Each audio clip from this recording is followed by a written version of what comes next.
सन्नवदनं ध्यायेत् सर्वविघ्नोपशान्तये। गुरुर्ब्रह्मा गुरुर्विष्णुः गुरुर्देवो महेश्वरः गुरुः साक्षात् परं ब्रह्म तस्मै श्रीगुरवे नमः। व्यासाय विष्णुरूपाय व्यासरूपाय विष्णवे नमो वै ब्रह्मनिधये वासिष्ठाय नमो नमः। कूजन्तं राम रामेति मधुरं मधुराक्षरम् आरुह्य कविताशाखां वन्दे वाल्मीकिकोकिलं। श्रुतिस्मृतिपुराणानाम् आलयं करुणालयं नमामि भगवत्पादशङ्करं लोकशङ्करं। वागर्धाविव सम्पृक्तौ वागर्धप्रतिपत्तये जगतः पितरौ वन्दे पार्वती परमेश्वरौ। सूक्तिं समग्रयितुः स्वयमेव लक्ष्मीः श्रीरङ्गराजमहिषी मधुरैकटाक्षैः वैदग्ध्यवर्णगुणकुम्भनगौरवैर्यां कण्डूलकर्णकुहराः कवयोधयन्ति। हैमोर्ध्वपुण्ड्रमजहन्मकुटं सुनासं मन्दस्मितं मकरकुण्डलचारुगण्डं बिम्बाधरं बहुलदीर्घकृपाकटाक्षं श्रीवेङ्कटेशमुखमात्मनि सन्निधत्ताम्। विमलपटी कमलकुटी पुस्तकरुद्राक्षसस्तहस्तपुटी कामाक्षी पक्ष्मलाक्षी कलितविपञ्ची विभासि वैरिञ्ची। हरि ओम। परमेश्वर स्वरूपैन सभకి నమస్కారం। సంసారార్ణవతారకాయ నమః। జలధి అసలు దానికి ఎక్కడ అవతల ఒడ్డు కనపడదు, దాన్ని అర్ణవం అంటారు. అర్ణవం అంటే సముద్రం. సముద్రానికి అవతల ఒడ్డును నించున్నారనుకోండి, మీకు అవతల ఒడ్డు ఏం కనపడుతుంది? అసలు అవతల ఒడ్డు ఒకటి కనపడితే ఈ అవతల ఒడ్డు నుంచి అవతల ఒడ్డు అంత దూరంలో ఉంది, మనం ఎలా దాటచ్చు అని ఆలోచించవచ్చు. అసలు అవతల ఒడ్డే కనపడని దానికి మీరు లోపలికి ఎలా దిగుతారు? దిగడం ఏంటి, దిగిపోయాం. జనన మరణ చక్రంలోకి దీపోలా ఇంకా సంసారం ఎలా దాటుతారు? కానీ ఆయన దాటిస్తారు. సంసారమనబడేటటువంటి అర్ణవము సముద్రమును దాటించగలిగిన వారు. అసలు నిజానికి ఇంకా అంతకన్నా కావలసిన వాడు, అంతకన్నా బంధువు ఎవరుంటారండి? ఆయన ఒక్కరు అక్కర్లేదు, మిగిలిన వాళ్ళు అందరూ కావాలంటే మునగడానికి సిద్ధంగా ఉన్నాడని గుర్తు. మిగిలిన వాళ్ళు కావాలి కానంటే ఆయన మాత్రం ప్రధానంగా కావాలంటే దాటిపోతాడని గుర్తు. నీకేం కావాలో నువ్వు నిర్ణయించుకో అని అన్యాపదేశంగా చెప్పడం. సంసారార్ణవతారకాయ నమః. ఆయన అది అని మనం తెలుసుకుని ఆయన్ని వాడుకోవడం ఒక ఎత్తు. నేనిది, నన్ను వాడుకోండి దాటిస్తాను అని ఆయనే చెప్పడం ఒక ఎత్తు. ఒక వ్యక్తి ఉన్నాడు, ఆయనకి ఓడ అంటే ఏమిటో తెలియదు. ఆయన ఒక చోట నిలబడి ఉన్నాడు. ఈలోగా ఎవరో వచ్చి చెప్పారు, ఏమయ్యా ఇవాళ ఇంకో గంటలో ఉప్పెన వస్తోందిట, ఇంకా నీ ఆనవాలు ఉండదు, నువ్వు ఈ గంటలో దాటిపోవాలి.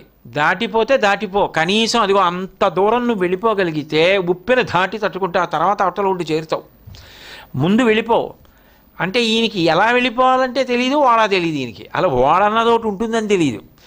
ఇప్పుడు ఒక ఓడ వచ్చి రా రా ఎక్కే అంటే ఎందుకు ఎందుకు అంటాడు. అంటే అది ఎక్కితే వెళ్ళిపోవచ్చని ఆయనకి తెలియదు. అప్పుడు ఆయన ఓపిగ్గా ఇది ఓడ, దీనికి ఒక గొప్ప యంత్రం ఉంది, ఇది చాలా వేగంగా వెళ్ళిపోతుంది సముద్రాన్ని దాటి.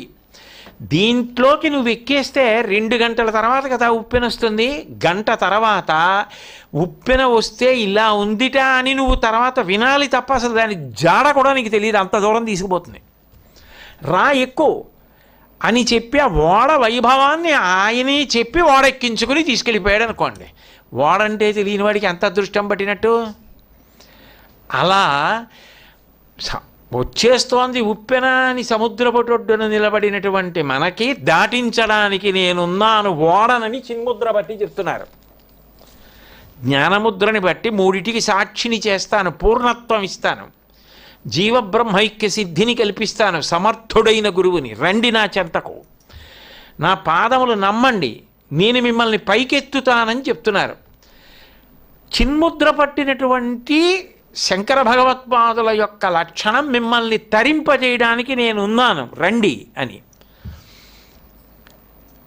అయినా ఇన్ని చెప్పినా కూడా నేను ఎక్కనంటే ఏమైతే అదే అయిందిలేండి ఇక్కడే ఉంటానంటే ఉప్పెనే వస్తుంది అంతే, అంతకన్నా వాడు ఉంటుందా?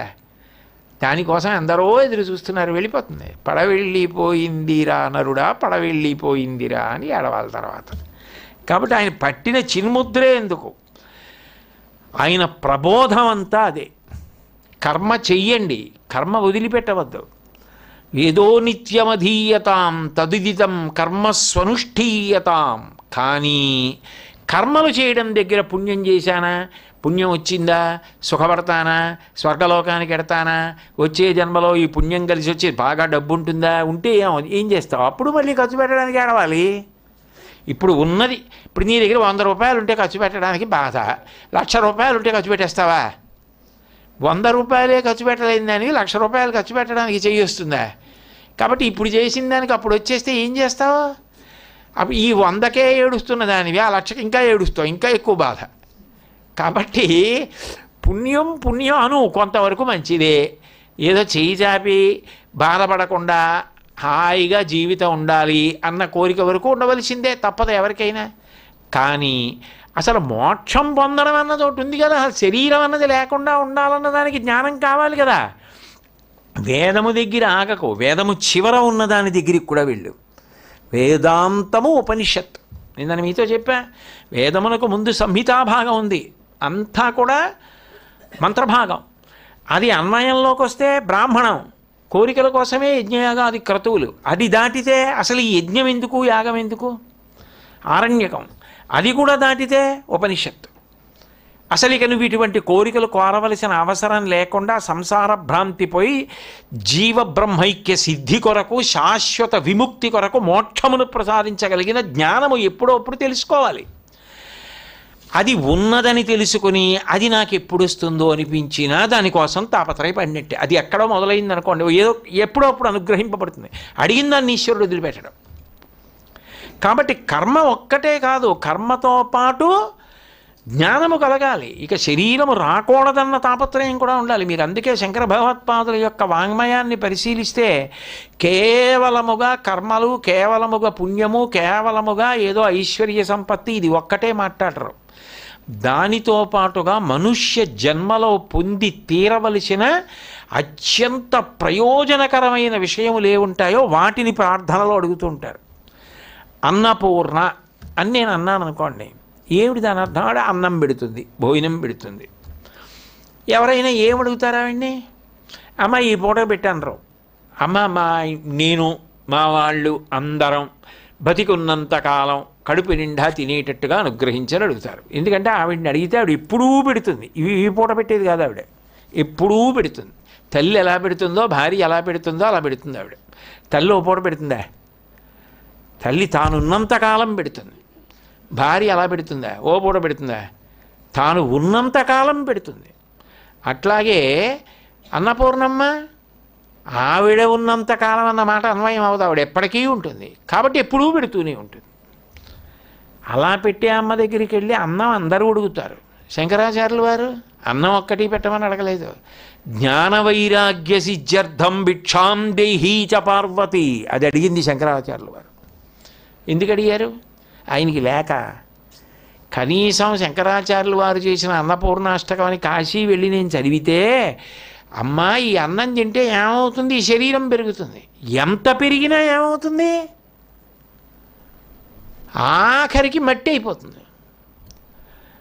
కానీ ఈ శరీరంలో ఉండగా పొందిన జ్ఞానం, ఈ శరీరంలో ఉండగా పొందిన వైరాగ్యం ఉత్తమ స్థితికి తీసుకెడుతుంది.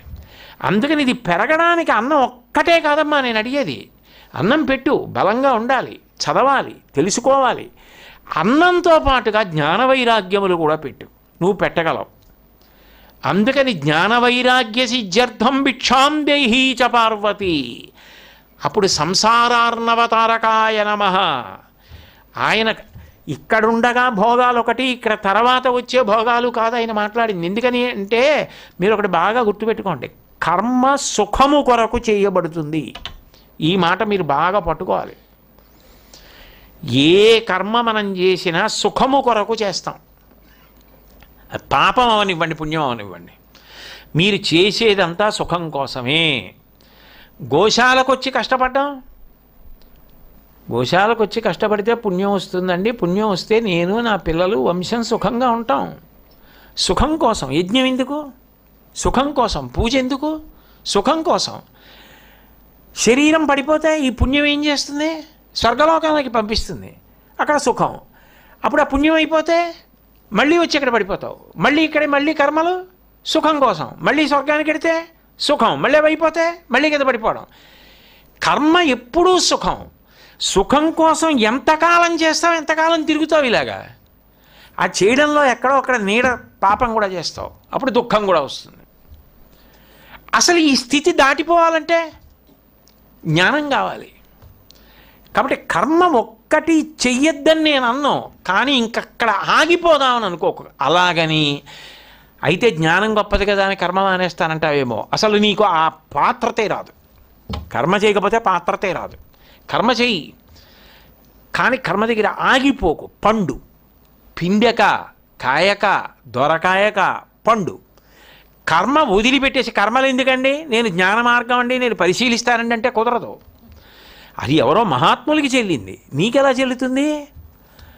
నీ స్థితిని బట్టి నువ్వు చెయ్యాలి, చెయ్యవలసిన కర్మ చేయాలి. శంకరులంతటి వారు వేదో నిత్యమధీయతాం తద్విదితం కర్మస్వనుష్ఠీయతాం, వేదం ప్రకారం కర్మ చెయ్యి. చేసిన కర్మల దగ్గరే ఆగిపోకు. ఎందుకంటే సుఖం అన్న మాటలో అలా తిరుగుతూనే ఉండి తిరిగి తిరిగి తిరిగి తిరిగి విసుగెత్తిపోతావు. ఒకనాడు బయటంతా ఎండ కాస్తుంటే నువ్వు ఒక్కడివే చల్లగా ఉండిపోతే ఏమనిపిస్తుంది? బాబాయ్ ఎప్పుడన్నా బయటికి వెళ్ళవలసి వస్తే తట్టుకోలేను, కాసేపు పగటిపూట వద్దులే, కాసేపు అలా కాస్త వేడిగాలైనా తగలని, రాత్రి పోని పడుకున్నప్పుడు చల్లగా ఉంటే ఉందంటావు. అంటే ఏదో ఒకనాడు సుఖం మీద నీకు కూడా విసుగొస్తుంది. ఈ సుఖాల కోసం కర్మలు చెయ్యా, సుఖాలు అనుభవించా, ఇంకెంతకాలం తిరగను? ఇప్పుడు ఎంతకాలం తిరగను అంటే తిరగడమే లేకుండా ఉండాలంటే, మోక్షమే రావాలంటే జ్ఞానం కావాలి. అందుకని కర్మ చెప్పారు, జ్ఞానము ప్రధానం. పార్వతి మీరు అందుకే చూడండి, శంకరాచార్యుల వారి యొక్క దృష్టికోణం అంతా ఎప్పుడు జ్ఞానం మీద ప్రధానం చేసి ఉంటుంది. సౌందర్యలహరి అంతా చెప్పేసి చిట్ట చివర శంకరులు ఏం చెప్పారు? ఫలశ్రుతి. అమ్మవారిని స్తుతి చేస్తే ఏమవుతుంది? సరస్వత్యా లక్ష్మ్యా విధిహరి సపత్నో విహరసే రతేహ పాతివ్రత్యం శిథిలయతి రమ్యేన వపుషా చిరంజీవన్నేవ క్షపిత పశుపాశవ్యతికర పరానందాభిక్యం రసయతి రసం తద్భజనవాన్ తద్భజనవాన్. అమ్మా ఇది సేవించిన వాళ్ళకి ముందు సరస్వత్యా, సరస్వతీ కటాక్షం కలగాలి. ఎంత బ్రహ్మగారు ఆశ్చర్యపాలి, దేవుటి సరస్వతి నా భార్య కదా, నాకుండవలసిన సరస్వతి విలాసం కన్నా వీడికి ఎక్కువ ఉంది ఏమిటి అని తెల్లబోయేంత సరస్వతి విలాసం కలుగుతుందమ్మా. లక్ష్మీ కటాక్షం ఎంత కలుగుతుంది? విష్ణువు నా భార్య కదా లక్ష్మి, నాకుండవలసిన లక్ష్మీ కటాక్షం కన్నా వీడికి ఎక్కువ ఉందని తెల్లబోయేంత లక్ష్మీ కటాక్షం కలుగుతుంది. రెండూ ఉన్నాయి, బాగానే ఉంది. మనిషిని చూస్తేనే భయం వేస్తుంది, అంత భయంకరమైన రూపం. ఉపయోగం ఏముంది? ఆ 10 మంది చూడగానే మళ్ళీ చూడాలని అనన్నా అనిపించాలి, పోనీ అలా అనిపించకపోయినా చూసినప్పుడు మనసులో బాధపడిపోయి బెంగపెట్టి వేసుకోవలసిన అవసరం లేనటువంటి స్వరూపమైన అయి ఉండాలి. అమ్మవారిని పూజ చేసిన వాడికి ఎటువంటి రూపం వస్తుందంటేట, రతేహ పాతివ్రత్యం శిథిలయతి రమ్యేన వపుష. లోకంలో అందగాడంటే మన్మధుడు అంటారు. మన్మధుడి భార్య రతీదేవి ఏమనుకోవాలి? మా ఆయనకన్నా అందగాడు లేడనుకోవాలి. ఆవిడ మా ఆయనకన్నా ఈయనే అందంగా ఉన్నాడు అనుకుంటే, ఆవిడ పాతివ్రత్యం ఎక్కడో శిథిలమైంది కదా, అంత అందము ఇచ్చింది. అంటే నీకు లౌకికంగా ఏం కావాలో అవన్నీ ఇస్తోంది ఆవిడ. ఆగల శంకరాచార్యుల వరకు. సాధారణంగా నా బోటిగాడు అనుకోండి, అబ్బాయి ఇంతకన్నా ఏం కావాలంటాను. శంకరాచార్యుల వారు అక్కడ ముందుకు తీసుకెళ్ళారు. చిరంజీవన్నేవా, ఇవన్నీ ఉన్నాయి కానీ ఆయుర్దాయం, దీర్ఘాయుష్మంతుడు కావాలి. అమ్మ ఇది కూడా ఇచ్చేసారి, ఇంకేం కావాలండి అంటాను. ఆయన అన్నారు, క్షపిత పశుపాశవ్యతికర. ఎన్నాళ్ళు తిరుగుతావు ఇవన్నీ పట్టుకుని? ఎన్ని కోట్ల జన్మలు తిరుగుతావు? ఎప్పుడో అప్పుడు ఏమంటావు? సుఖం సుఖం అన్నది ఓ రోజున ఏమంటావు? అబ్బా విసిగెత్తిపోతోందండి ఇవన్నీ అంటావు. ఇప్పుడు పళ్ళు కొనుక్కు తినడం చాలా కష్టమైన వ్యక్తికి మీరు 2 యాపిల్ పళ్ళు ఇచ్చారనుకోండి, ఆయన ఆనందపడిపోయి ఇంటికి వెళ్ళి కడుక్కొని జాగ్రత్తగా ముచ్చిక వరకే తీసి గింజలు తీసి ఇంత గుజ్జు పోకుండా ముక్కలు చేసుకొని తింటాడు. రోజు పళ్ళు వద్దన్నా ఆయనకి ఎవరో ఇస్తుంటారనుకోండి, ఆయన పళ్ళు తినడం. ఎందుకో తెలుసా? వాటిని చూసి చూసి విసిగెత్తిపోయింది ఆయనకి. ఆయనకి అసలు పండు తినాలన్న కోరికే ఉండదు. యాపిల్ పండు నాకు తినమంటావా ఏమిటి అంటాడు. ఎందుకని అంటే ఆయనకి ఇంకా రోజు చూసే విసుగొచ్చేసింది వాటిని. ఆయనకి తినాలన్న భ్రాంతే పోతుంది. ఇంకా అట్లా ఇంకా సుఖాలే అనుభవిస్తే ఏమవుతుంది? ఏమిటి దిక్కుమాలిన సుఖాలు, ఇంకెంతకాలం రా బాబు ఇవి, సుఖం దుఃఖం అబ్బా అనిపిస్తుంది. ఈ 2 ఉండకూడదంటే ఏముండాలి? క్షపిత పశుపాశ వ్యతికర, జన్మ అన్న రాట ఉండకూడదు, కర్మపాశములు ఉండకూడదు, సంసారమునందు పశువుగా తిరగకూడదు. జ్ఞాన ఖడ్గము చేత పాశము తెగిపోతే పశువుగాడు పశుపతి ఎందు ఐక్యమైపోయాడు. దానికి జ్ఞాన ఖడ్గం కావాలి, జ్ఞానం కావాలి. అది కలిగితే ఇక నీకు రాటకి కట్టబడిన వాడివి కావు, నువ్వు పశువివి కావు, పశుపతి ఎందు ఐక్యమైపోయావు. అదిగో ఆ జ్ఞాన ఖడ్గము చేత నీ కర్మపాశములు నరకబడాలి, ఆ జ్ఞానము కావాలి. అప్పుడు రసయతి రసం తద్భజనవాన్, ఆనందమే నీవైపోయావు. ఆనందము నువ్వు పొందడం కాదు, నువ్వు ఆనందం అయిపోయావు. బ్రహ్మమును పొందడం కాదు, జీవుడు బ్రహ్మమైపోయాడు. జీవ బ్రహ్మ ఐక్య సిద్ధి. ఎక్కడ పూర్తి చేస్తారు ఏదైనా? లౌకికంతో మొదలుపెట్టి చిట్ట జ్ఞానము దగ్గర పూర్తి చేస్తారు, అద్వైత సిద్ధి దగ్గర. అంటే సంసారార్ణవతారకాయ నమః. ఒక గురువు అట్లా ఉండడం, అట్లా నడిపిస్తూ ఉండడం, అట్లా ప్రబోధం చేస్తూ ఉండడం, ఎక్కడా దాన్ని విస్మరించకపోవడం ఎంత అద్భుతమైన విషయం. అవసరం వచ్చిందనుకోండి దాన్ని ఇంకా బాగా చెప్తూ ఉంటారు. ఎంత బాగా చెప్తారు, ఎక్కడ మొదలైనివ్వండి. అది శంకరాచార్యులు వారి ప్రజ్ఞ. భక్తి చెప్పారనుకోండి, లౌకిక ప్రయోజనం వదిలేయండి, భక్తి అయినా సరే చివరికి ఎక్కడ కలవాలి అంటే నువ్వేమిటో నీకు తెలిసిపోయి నువ్వు ఆత్మగా నిలబడిపోయి నువ్వు శివుడు అయిపోవాలంటారు. గళంతీ శంభోత్వచరిత సరితకిల్బిషరజో దళంతీ ధీకుల్యాసరణిషు పతంతీ విజయతాం దిశంతీ సంసార భ్రమణ పరితాపోపశమనం వసంతీ మచ్చేతో హృదభి శివానందలహరి. వినడం వినడం వినడం ఎంత బాగుందో, హాయిగా ఉంది వింటుంటే. అబ్బా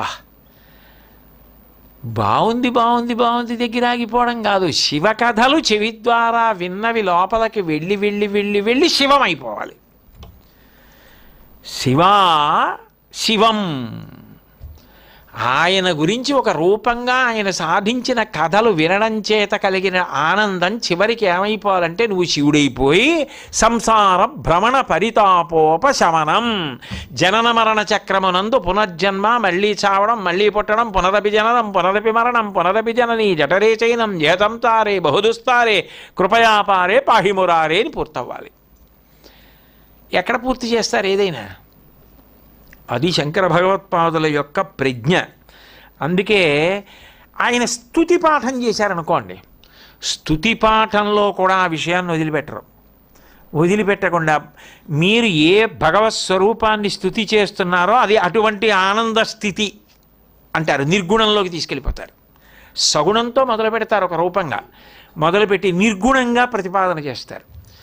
మయూరాధిరూఢం మహావాక్యగూఢం మనోహారి దేహం మహచ్చిత్తగేహం మహీదేవదేవం మహావేదభావం మహాదేవబాలం భజే లోకపాలం. ఇందులో మయూరాధిరూఢం, నెమలి వాహనం మీద కూర్చున్నాడు, సగుణం, ఓ రూపంతో ఉన్నాడు ఆయన. మయూరాధిరూఢం అన్నప్పుడు ఆయన్ని మహావాక్యగూఢం, నిన్న చెప్పానే తత్వమసి అహం బ్రహ్మాస్మి, అటువంటి మహావాక్యములయందు ఉన్నటువంటి తత్వమై ఉన్నాడు. అప్పుడు జ్ఞానం. సగుణము నిర్గుణము చేసేస్తూ ఉంటారు. అంటే ఎక్కడా కూడా ఎప్పుడు ఏదో ఒక రూపంగానే ఉంచి మాట్లాడడం కాదు, దాన్ని నిర్గుణం చేసి మాట్లాడతారు. అది ఏ రూపం గురించి మాట్లాడినవ్వండి ఆయన. నేను ఇప్పటికీ మీకు ఎన్నో ఉదాహరణలు చూపించాను. ఆయన బోధ శైలికి ఉన్నటువంటి గొప్పతనం జగద్గురువుగా, అది మీకు ఎవరి ఎందుకు కనపడది అట్లాగా, అదొక్క శంకరులకే సాధ్యం అంతే. అందుకే ఆయన బోధలు బాగా పరిశీలిస్తుంటే మనం ఎలా బతకాలో మనకి తెలియకుండానే తెలిసి మనని ఆయనే నడిపించేస్తారు. ఇంకా కృష్ణాష్టకం చేశారు ఆయన. ఆ శ్రీకృష్ణాష్టకంలో ఒక అద్భుతమైన విషయాన్ని ప్రతిపాదించారు. పృథివ్యాం తిష్టన్యో యమయతి మహీం వేదనధర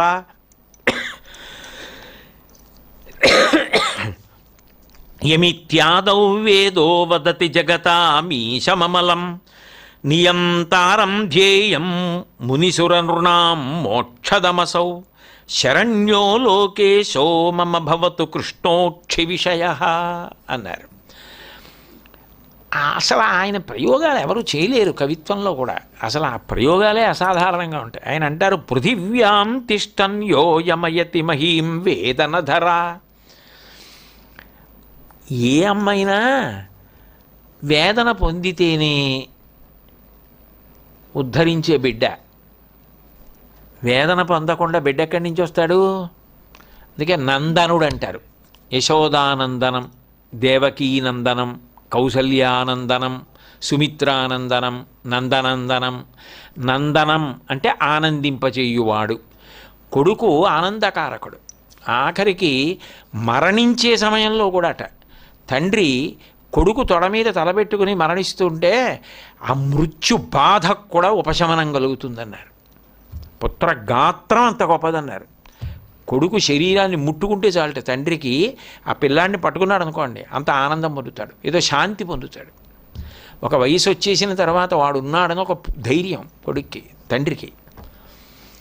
కాబట్టి నందనం, నందనం అంటే ఆనందింపజేయువాడు. అది యశోదానందనం, దేవకీ నందనం, అందుకే నందన శబ్దం వేస్తారు.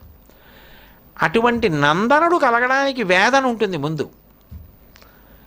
వేదన లేకుండా నందనుడు ఎక్కడి నుంచి వస్తాడు? యశోదకి తప్పలేదు ఆ ప్రసవ వేదన, దేవకి తప్పలేదు ప్రసవ వేదన, ఆఖరికి వర్షం ప్రసవించేటప్పుడు ఆకాశానికి తప్పలేదు ఆ మెరుపులతో ప్రసవ వేదన. ఆ ప్రసవ వేదన కలిగితేనే నందనం, ఆనందం. అటువంటి ఆ వేదన తర్వాత ఆనందం. భూదేవికి వేదన కలిగిందిట, పాపులు ఎక్కువైపోయి. అప్పుడు నందనుడు వచ్చాట. ఎవరు? కృష్ణుడు. తల్లికి తెలుస్తుంది కొడుకు పుట్టాడని. అందరి పుట్టుకకు కారణమైన భూమాతకి తెలియలేదట నా బాధ తీర్చేవాడు పుట్టాడని. ఎందుకని ఎక్కడో పుడతాడు, యశోదకి దేవకి కొడుకుగా పుడతాడు. ఏమయ్యా అసలు నువ్వు పుట్టింది ఎవరి బాధ తీర్చడానికి? యశోదకి దేవకి అది బాధ, భూదేవికి బాధ. పాపులను ఎక్కువైపోతే పాపభారం తీర్చడానికి వచ్చావు నువ్వు. అంటే ఎవరికి శాంతినివ్వడానికి వచ్చావు? భూమాతకి శాంతినివ్వడానికి వచ్చావు. భూమాతకి తెలిసిందా, దేవకి తెలిసిందా, యశోదకి తెలిసిందా? వాళ్ళిద్దరికీ తెలిసింది. భూమికి ఎలా తెలిసింది వచ్చేసాడని? అసలు వచ్చేసాడని ఎవరికి తెలిసి సంతోషపడాలో వాళ్ళకి తెలియకుండా వాళ్ళని ఉద్ధరించడానికి వచ్చేవాడు నువ్వు. ఇలా కృష్ణుడి గురించి అన్నవాడు ఎవరైనా ఉన్నాడు అసలు లోకంలో? అసలు ఇలా ఊహ చేయడం అసలు ఈవిడ శంకరాచార్యులు వారి ఊహలు ఏమిటో ఒక్కొక్క శ్లోకం చదువు, ఏ స్తుతి మీరు తీయండి, అసలు ఎవ్వరూ చెప్పలేని దాన్ని ఆయన చెప్తారు. ఓ శ్లోకం పాదంలో వచ్చేస్తుంది. అది అసలు ఆ ఆలోచన ఏమిటో నాకు. మరి 32 ఏళ్లలో ఇన్ని పనులు చేస్తూ ఇవి ఎలా చేశారో ఆశ్చర్యంగా ఉంటుంది. మరి పృథివ్యాం తిష్టన్యో యమయతి మహీం వేదనధరా యమిత్యాదో వేదో వదతి జగతామీశమమలం. మళ్ళీ నిర్గుణం చెప్తారు. మళ్ళీ వెంటనే కృష్ణుడు సాకారం సగుణం చెప్పరు, మళ్ళీ వెంటనే నిర్గుణంలోకి ఎడతారు. వెళ్ళి ఏ భగవానుడు ఈ యావత్ విశ్వాన్ని పరిపాలన చేస్తున్నాడో, ఎవడు నిర్మలుడో, ఎవడు నియమించవాడో, ఎవడు ధ్యానింపదగినవాడో, మళ్ళీ నిర్గుణంలోకి ఎడతారు. వెళ్ళి అక్కడ ఆగరు. నియంతారం ధ్యేయం మునిసురనృణాం మోక్షదమసౌ. నిజానికి మునులందరికీ కూడా మోక్షం ఎవరిస్తున్నారో అంటే జ్ఞానభాగం వదలరు, వదలకుండా మాట్లాడతారు. కష్టం పోవడం, భూమికి కష్టం పోతే అందరికీ కష్టం పోయినట్టే. అక్కడ మొదలెట్టి మునులకు మోక్షం ఇస్తున్నవాడు సురా దేవతలకు మోక్షం ఎలా ఇస్తారు? వాళ్ళకి కర్మాధికారం ఏది? అంటే దేవతలకు కూడా ఆత్మవిచారాధికారం ఉంది. అందుకని ఆత్మవిచారం చేసిన దేవతలకు మోక్షం కూడా ఆయన ఇవ్వాలి కృష్ణుడు. కాబట్టి ముని సుర నృణాం అంటే నరులు, నరులకు మోక్షం ఇవ్వగలిగిన వాడివి నువ్వే. శరణ్యో లోకేశో మమ భవతు కృష్ణోక్షి విషయ. మా అందరికీ శరణైన వాడివి ఓ కృష్ణ నువ్వే. ఇంత గొప్పవాడివి కదా, అలా పుట్టావు కదా, పుట్టుక లేని వాడివి. పుట్టినవాడు ఏమవ్వాలి? బంధంలో చిక్కుకోవాలి. ఇప్పుడు ఏదో ఓడు పుట్టాడు, ఓ అమ్మాయిని పెళ్లి చేసుకున్నాడు, 2 పిల్లల్ని కన్నాడు, ఓ కోడలు అల్లుడు వచ్చారు, 4 మనవలు పుట్టారు, ఓ చిన్న సంసారం. యావత్ విశ్వంతో సంఘం పెట్టుకుని ఏకంగా భూభారమే తీర్చడానికి వచ్చిన వాడు ఎంత పెద్ద సంసారంలో పడిపోవాలి? పడిపోలేదుట. ఇక్కడి నుంచి అక్కడి వరకు అందరినీ విడుదల చేసుకుంటూ వెళ్తున్నట్టే. కనపడడం కడుతున్న వాళ్ళే కనపడుతున్నట్టే. ఆవుల్ని కడుతున్నాడు, దూడల్ని కడుతున్నాడు, లోపలందరినీ వదిలిపెడుతున్నాడు. ఏమిటి కృష్ణ ఈ చమత్కారం? అలాంటి రూపంతో నువ్వు ఉంటావే, అది ఈ కళ్ళతో ఓసారి చూడాలంది. మళ్ళీ సగుణంలోకి వస్తారు. ఒక్క శ్లోకంలో ఇంత విన్యాసం ఎవరైనా చేయగలరా? అంటే ఎక్కడ మోక్షము, ముక్తి, విడుదల, జ్ఞానము ఇవి వదిలిపెట్టరు. అదే సమయంలో మనిషి కష్టం దగ్గర నుంచి భూమి కష్టం వరకు కూడా మాట్లాడతారు. అది మాట్లాడతారు. వేద హృదయాన్ని వదిలిపెట్టరు, జ్ఞాన స్పర్శని వదిలిపెట్టరు. రెండిటినీ కలిపి నడిపిస్తూ ఉంటారు. అసలు అటువంటి ప్రజ్ఞ అసాధారణ ప్రజ్ఞ. ఇంత అసాధారణ ప్రజ్ఞ కలిగిన వ్యక్తి చూడగానే మనకి అబ్బా, ఆయన్ని చూసేటప్పటికే మనసులో ఉద్వేగాలు అణిగిపోయాయి. ఏమి ప్రసన్నమూర్తి. 25వ నామంలో శంకరాచార్యుల వారిని ప్రసన్నవదనాంభోజాయ నమః అని కీర్తిస్తున్నారు. ప్రసన్నమైనటువంటి వదనము అంటే ముఖము అనబడే తామర పువ్వు, లేదా తామర పువ్వు వంటి ముఖము కలిగిన వారు అని అర్థం. అంటే ఈ ప్రసన్నవదనాంభోజాయ నమః అన్నప్పుడు అసలు ఆ ప్రసన్నత్వము అన్న మాటకు గల అర్థమేమి?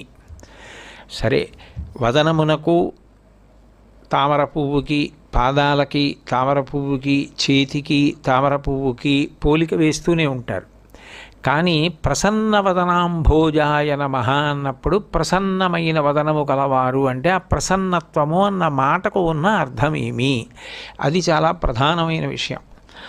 అందులో నిర్మలత్వము చేత మనస్సును విశేషముగా పొందినది ముఖమునందు ప్రతిఫలిస్తే దానిని ప్రసన్నత్వము అని పిలుస్తారు. నిర్మలత్వము అంటే రాగద్వేషములు లేని కారణం చేత ఎప్పుడూ పరమ ప్రశాంతంగా ఉండే మనసు యొక్క స్థితి ముఖమునందు ప్రతిబింబించింది అనుకోండి, ప్రకటనమైంది. అలా ప్రకటనమైనప్పుడు దాన్ని ప్రసన్నత్వము అని పిలుస్తారు. అటువంటి ప్రసన్నత్వముతో కూడుకున్న ముఖము కలిగిన వారు. ఆ ముఖము తామర పువ్వులా ఉంటే దాని అర్థం ఏమిటంటే, తామర పువ్వు దగ్గరికి ఎప్పుడు ఏది వెడుతుంది? తుమ్మెద వెడుతుంది. తుమ్మెదకి సంస్కృతంలో షట్పదమని పేరు. షట్పదము అంటే 6 కాళ్ళు ఉన్నది. అంటే గురువుగారి ముఖమండలం వంక చూసేటప్పటికీ, మనసులో భావన చేసేటప్పటికీ, ధ్యానం చేసేటప్పటికీ ఏ విధమైనటువంటి భయం కలగకుండా ఒక గొప్ప ఓదార్పు కలుగుతుంది. అబ్బా, గురువుగారిని మనసులో తలుచుకునేటప్పటికే మనసుకి ఒక స్వాంతన, ఒక ఊరట కలగడం అంటే ఆయన ముఖంలో ఎంత ప్రసన్నత్వం ఉండాలి. అంత ప్రసన్నత్వం ఏదో ఒక కాలమునందుండి ఒక కాలమునందు లేకపోవడం కాదు, ఎప్పుడూ అట్లాగే ఆయన ఉండగలరు. ఎందుకని అంటే ఒకప్పుడు ప్రశాంతంగా ఉన్న రాగము కదిపేయచ్చు, ఒకప్పుడు ప్రశాంతంగా ఉన్న ద్వేషం కదిపేయచ్చు. ఈ 2 భావాలు మనిషి యొక్క మనసుని కదిపేస్తుంటాయి. కానీ ఈ రెండిటికీ కూడా కదలని మనస్థితిని పొందేశారనుకోండి, అది మనం గతంలో చెప్పుకున్నట్టు అటువంటి ప్రశాంతతను పొందిన మనస్సు యొక్క స్థితి ముఖమునందు ప్రతిబింబించినప్పుడు అది ప్రసన్నవదనాంభోజాయ నమః అని పిలుస్తారు. ఇప్పుడు అందులో అసలు తుమ్మెదకి తామర పువ్వు ఎంత సహజంగా జ్ఞాపకానికి వస్తుందో, తుమ్మెద తామర పువ్వు దగ్గరికి ఎంత సహజంగా వెడుతుందో, తుమ్మెద తామర పువ్వులో మకరందాన్ని ఎంత సహజంగా పానం చేస్తుందో, తుమ్మెద తామర పువ్వులోని మకరంద పానం చేసినప్పుడు సహజంగా ఎంత మత్తెక్కిపోయి సుగంధాన్ని ఆఘ్రాణిస్తూ ఆ పద్మమునందు అట్లాగే ఉండిపోతుందో, అట్లా గురువుగారి యొక్క ముఖం జ్ఞాపకానికి వచ్చేటప్పటికీ ఆ ప్రసన్నత్వాన్ని, ఆ సంతోషాన్ని శిష్యుడు పొందగలగాలి. ఇప్పుడు అది శిష్యుడు పొందలేకపోయాడు అనుకోండి, గురువుగారి ముఖం ఎంత ప్రసన్నమైనా ఉపయోగం ఏమిటి? ఇప్పుడు మీరు ఒక విషయాన్ని ఎప్పుడూ కూడా జ్ఞాపకం పెట్టుకుని ఉండాలి. ఒక గ్రంథాలయం ఉందనుకోండి, ఓ గ్రంథాలయంలో అనేక పుస్తకాలు పెట్టబడి ఉంటాయి. ఆ పెట్టబడిన గూట్లో ఎంత గొప్ప గ్రంథాలున్నా గూటికి ఏం అర్థం అవుతుంది ఆ పుస్తకం గురించి? ఆ గూటికి అర్థమయ్యే అవకాశం ఏమి ఉండదు. ఒక దేవాలయంలో అంతరాలయంలో గోడలు ఉంటాయి. ఆ గోడలు నిరంతరం భగవంతుణ్ణి చూస్తూ ఉంటాయి. వాళ్ళు కూడా ఏదో గొప్ప ఆరాధన చేసిన వాళ్ళే అలా గోడలు అవుతారు. కానీ లౌకికంగా మాట్లాడినప్పుడు ఆ గోడకి ఏమర్థం అవుతుంది? ఆ భగవంతుని యొక్క అనుగ్రహ శక్తి గురించి ఎట్లా తెలుస్తుంది? తెలిసే అవకాశం ఉండదు. ఎంత సత్పురుషుడు కానివ్వండి, ఎంత శక్తి కలిగిన వాడు కానివ్వండి, గురువుగారి సమక్షంలో ఉండడం అన్న మాటకు అర్థం ఏమిటంటే, ఆ పేరు జ్ఞాపకానికి వచ్చేటప్పటికీ, ఆయన గుర్తొచ్చేటప్పటికీ మీరు రాగద్వేషాల్ని విడిచిపెట్టేయగలరా? మీకు అది విడిచిపెట్టడం చాలా కష్టం అనుకోండి, దానివలన ప్రయోజనం ఏం లేదు. ఇంకా గురుస్థానం దగ్గర కూడా మీరు విడిచిపెట్టలేనిది మీరు ఎక్కడా విడిచిపెట్టలేరని గుర్తు. ఎందుకంటే ఏదైనా వదిలిపెట్టేయగలిగిన స్థానం ఏదైనా ఉంటే అదొక్కటే. అక్కడ నాకు రాగము అక్కర్లేదు, నాకు ద్వేషము అక్కర్లేదు. అంటే అక్కడ నిర్మలత్వం రావాలి. ఆయన పని విషయంలో నాకు అన్న అతిశయ భావనతో సంబంధము లేదు, నేనన్న భావన లేదు. అక్కడ అంతా ఆయన సేవయే, ఆయన శుశ్రూషయే. అక్కడ నాకు నేనన్న భావంతో సంబంధం లేదు. నేనన్న భావం లేనప్పుడు ఇంకా రాగం ద్వేషం అన్న రెండు ఎలా అట్లా అన్వయం అవుతాయి?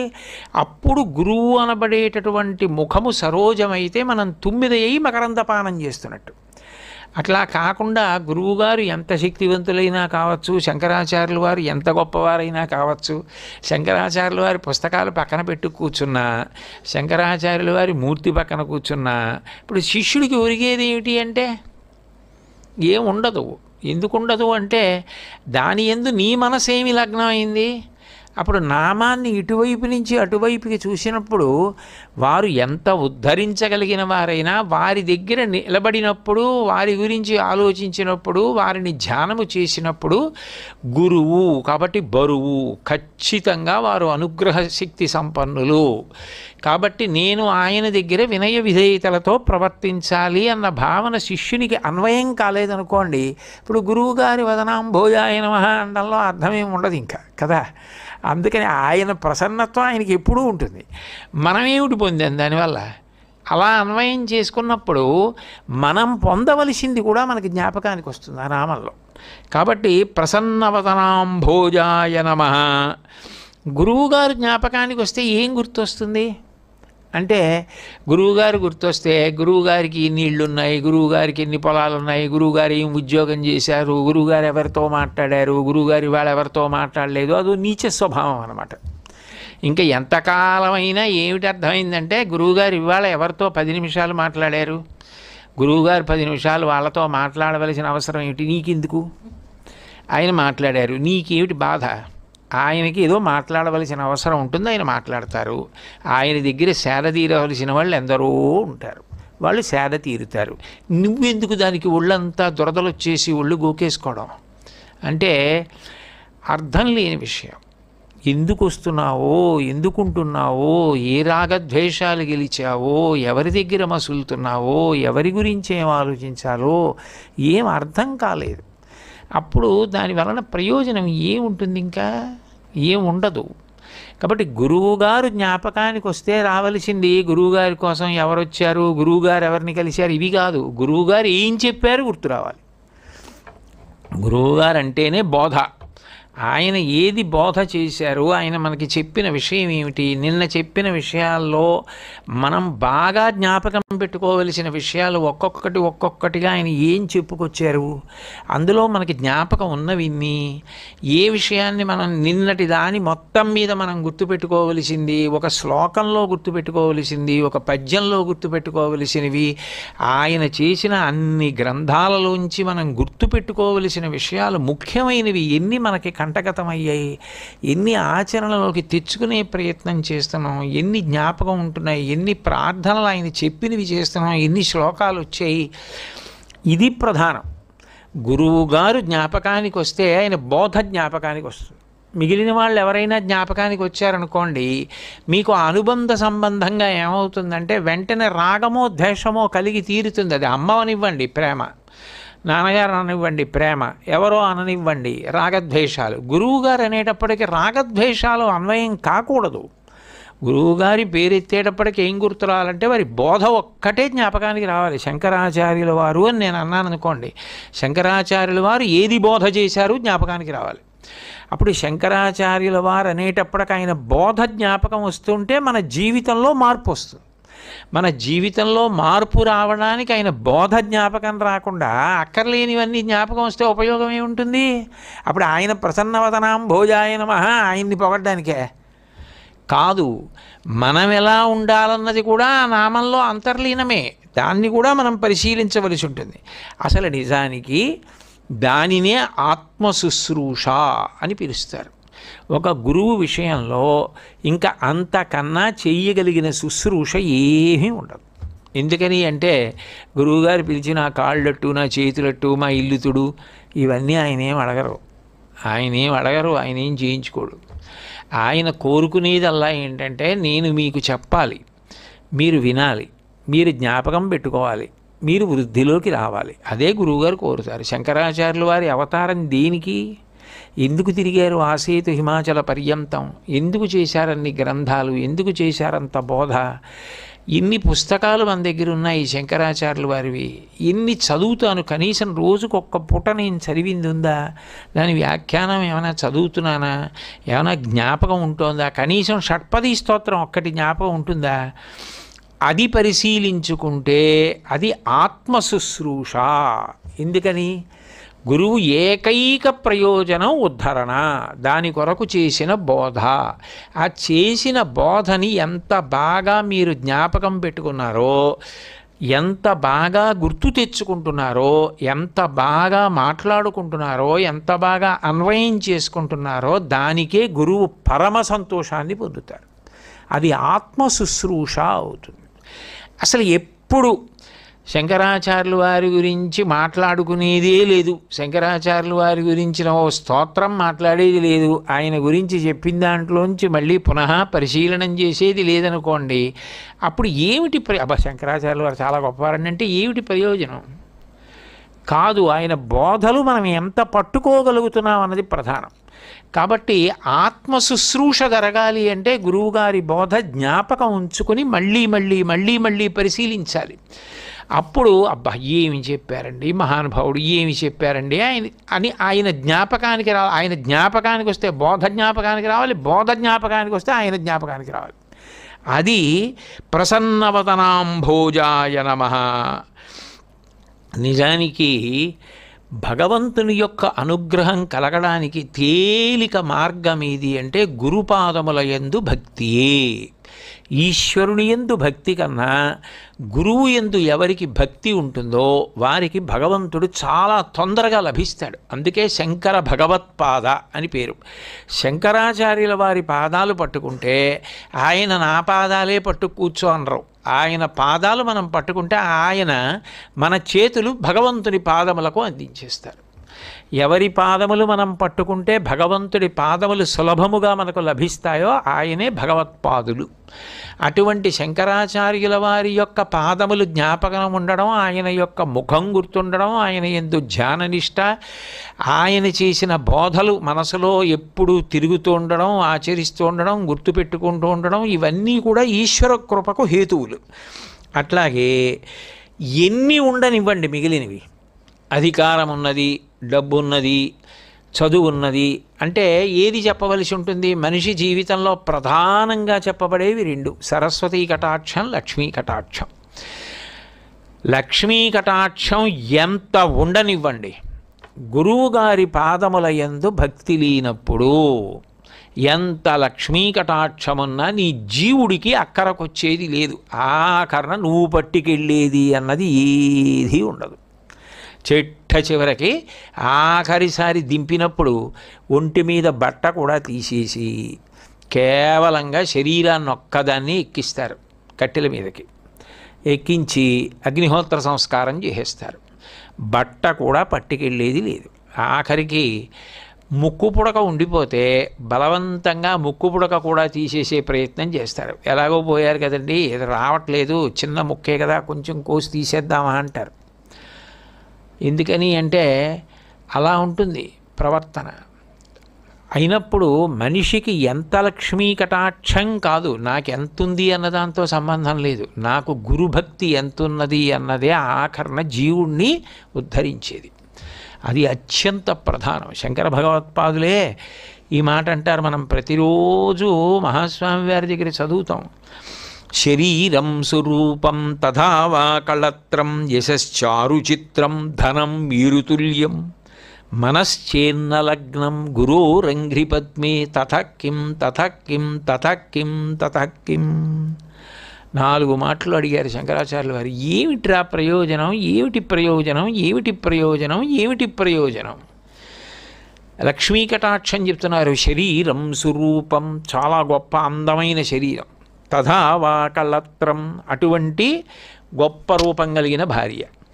శరీరం స్వరూపం తథా వా కళత్రం యశశ్చారు చిత్రం, గొప్ప కీర్తి. ధనం మేరుతుల్యం, మేరు పర్వతం అంత ధనం. మనశ్చేన్నలగ్నం గురోరంఘ్రిపద్మే, గురువుగారి పాదముల యందు మనసు నిలబడలేదు అంటే ఆయన చెప్పినవి ఏవీ జ్ఞాపకం ఉండవు. ఎన్నాళ్ళు విన్నా ఆయన చెప్పింది ఏమీ జ్ఞాపకం లేవు, మిగిలినవి మాత్రం అన్నీ అక్కర్లేనివి జ్ఞాపకం ఉన్నాయి. ఏమిటి ప్రయోజనం? తథకిం తథకిం తథకిం తథకిం. ఇందులో నీ వెంట వచ్చేది ఏమీ లేవు. ఇవి ఎంత అందమైన భార్య అయినా గుమ్మం వరకే, ఎంత డబ్బున్నా ఇంటి దగ్గరే, పిల్లలు పంచుకునేది. నీ వెంట వచ్చేది ఏదైనా ఉంటే నువ్వు గురువుగారి పాదములు పట్టుకుని ఆయన బోధలు మనసులో తిప్పిన కారణం చేత నువ్వు పొందిన ఈశ్వర కటాక్షము వినా తీసుకెళ్ళేది మాత్రం ఏమీ ఉండదు. గురువుగారి అనుగ్రహం లేనప్పుడు, గురుపాదముల యందు భక్తి లేనప్పుడు ఎంత లక్ష్మీ కటాక్షం ఉంటే ఎవడకు కావాలరా? నువ్వేమైనా పట్టుకెడతావా? అది దేనికి కావాలది? నువ్వు పట్టుకెళ్ళడానికి పనికిరాదు. నీకు గురు కటాక్షము గురుపాదముల యందు భక్తి లేదు కాబట్టి గురువుగారు చెప్పినా నువ్వు చెయ్యవు మంచి పని. ఎందుకంటే ఆయన అలాగే చెప్తారంటే నువ్వు దాచుకోవడానికి ప్రయత్నిస్తావు. అప్పుడు ఏం చేస్తావు అదంతా? ఇప్పుడు నువ్వేమైనా పట్టుకెడతావా? పట్టుకెళ్ళేది ఏమీ లేదు. కాబట్టి శరీరం స్వరూపం తథావా కళత్రం యశశ్చారు చిత్రం ధనం మేరుతుల్యం మనశ్చేన్నలగ్నం గురోరంఘ్రిపద్మే తథకిం తథకిం తథకిం తథకిం. ఎంత లక్ష్మీ కటాక్షమో గురుభక్తి లేనప్పుడు ఉపయోగం లేదు, ఎంత సరస్వతీ కటాక్షమో ఉపయోగం లేదు. షడంగాదివేదో ముఖే శాస్త్ర విద్య కవిత్వాది కద్యం సుపద్యం కరోతి మనశ్చేన్నలగ్నం గురోరంఘ్రిపద్మే తథకిం తథకిం తథకిం తథకిం. షడంగాదివేదో ఏం మామూలుగా చదువుకోలేదు ఆయన. వేదములను అన్నిటినీ చదివేశాడు, వేదభాష్యములు చదివేశాడు. వేదంతో పాటుగా 6 అంగములు. ఒక మనిషి శరీరానికి ఎలా అయితే అవయవాలు ఉంటాయో వేద పురుషుడికి అవయవాలు ఉంటాయి. వాటినే అంగములు అని పిలిచి ఆ శాస్త్రముల గురించి మాట్లాడతారు.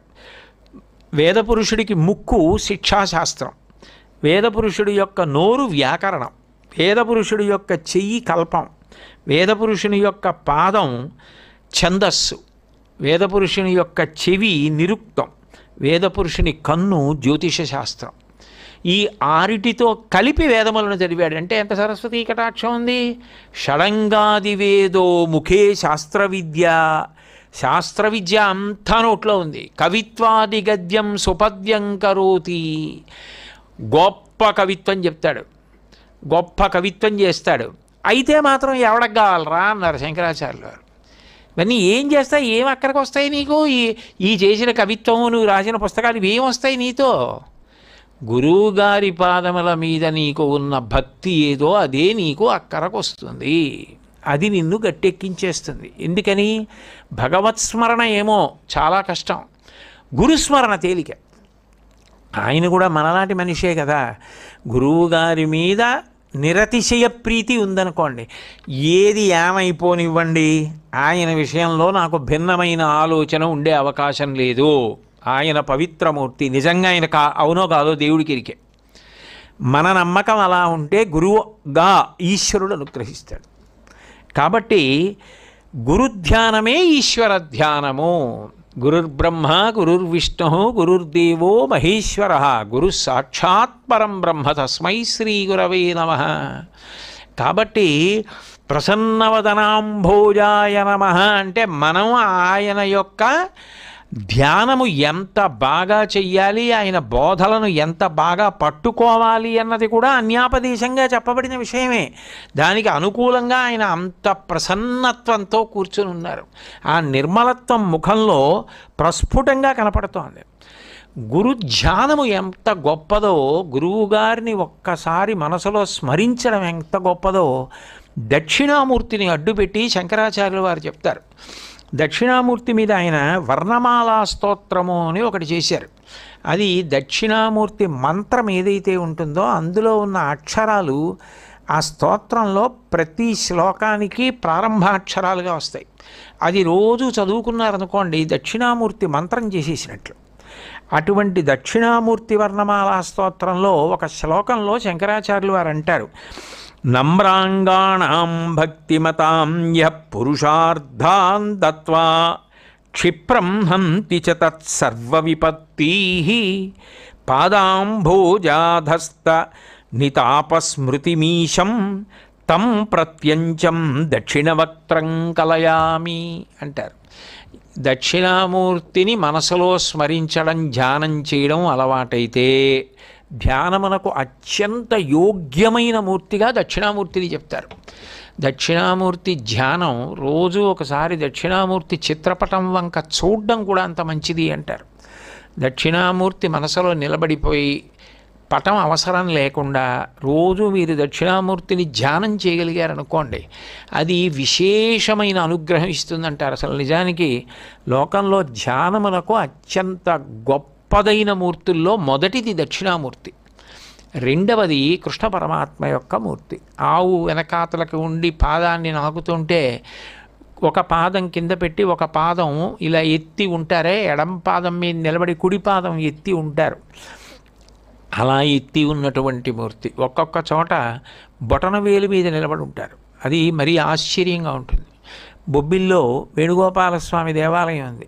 బరువైన అలంకారం చేయరు, ఎందుకంటే మొత్తం మూర్తి అంతా కాలి బొటనవేలు మీద నించుని ఉంటుంది.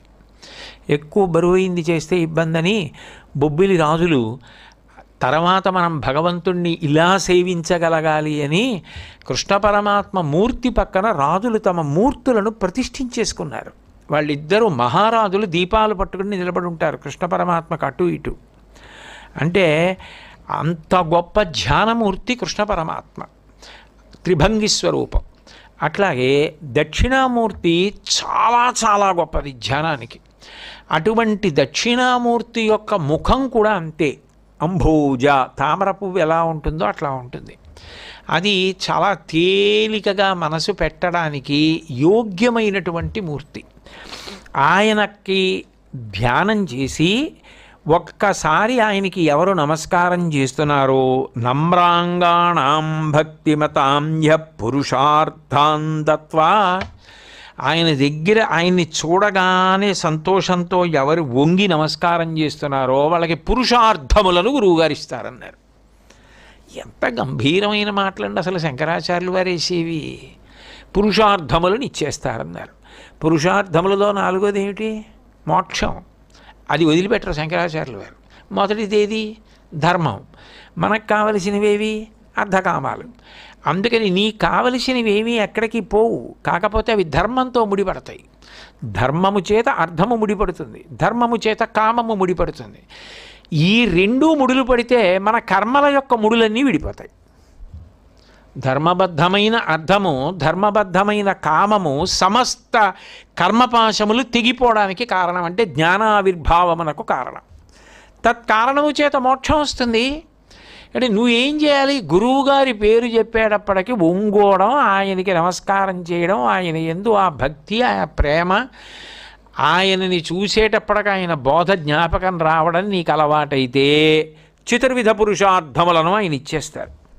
అంతవరకు బాగుంది కానండి, మరి గత జన్మలో చేసినటువంటి పాపముల కారణంగా నాకు ఇప్పుడు ఆపద వస్తే క్షిప్రం హంతి చ తత్సర్వ విపత్తీ గత జన్మలలో చేసిన పాపముల కారణముగా ఈ జన్మలో నీ పురుష ప్రయత్నము చేత నువ్వు తప్పించుకోవడానికి వీలు కానంత పెద్ద పెద్ద ఆపదలు దైవము యొక్క శాసనము చేత వచ్చేస్తూ ఉంటే వాటిని గురువుగారు తప్పించగలరు.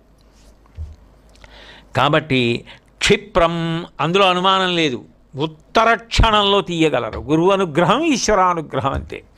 క్షిప్రం హంతి చ తత్సర్వ విపత్తీ పాదాంభోజాధస్త నిపాత స్మృతిమీశం నితాపస్మృతిమీశం.